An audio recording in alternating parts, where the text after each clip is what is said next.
BDO and SM have been doing Pamaskong Handog? What makes this very special for our OFWs and their families?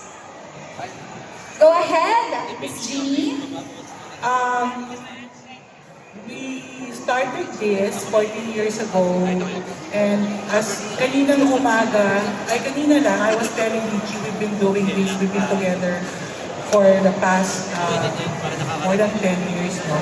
So this is special because this is in collaboration with our SM family. So alam niyo naman, we're just one group, no? Isa lang yung boss natin. And at the same time, we have partners who have been with us like Zoom since 2005. So this is our way of saying thank you to all our existing clients who have been with us when we started. And at the same time, this is a venue for people in a community like this time nandito kami sa Santo Tomas to tell all the families of the overseas Filipinos, ang binibigay namin is more than remittance, ha? It's beyond that.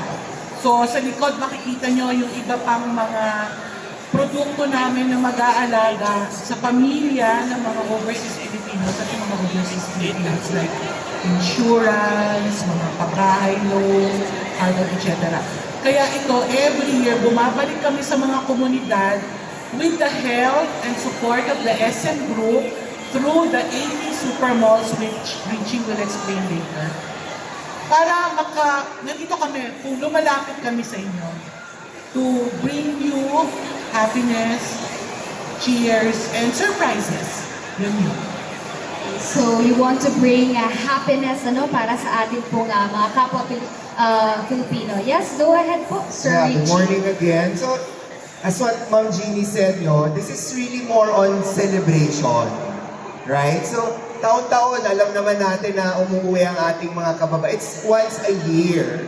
Diba? Birthday nga, hindi umuwi. Pero pag Christmas, talagang matik yan. Yes, They nag-uuwi lang never po talaga. miss Christmas. So, as part of the celebration, we always make it a point na to give back to our OFW family and friends. And we all know for a fact that the OFW has the biggest contribution, to the Philippines in terms of remittance. Alam naman natin lahat yan, right? So talagang kailangan talaga natin, we give value, we give importance to them through this kind of activities, na talagang it's all celebration together, families, So, SM and BDO together with our partners, really thought about this kind of program to them, in order for them to show our appreciation to them. Yeah. Okay, thank you so much for that, Sir Richie. Talagang ginagawang special ni BDO, ni SM, and ni Zoom itong ating event for today. At syempre yung services na ino-offer sa ating mga kapwa OFWs and kapwa Pilipino. And then next question po natin, this is directed again to Ms. Jeannie. Yan.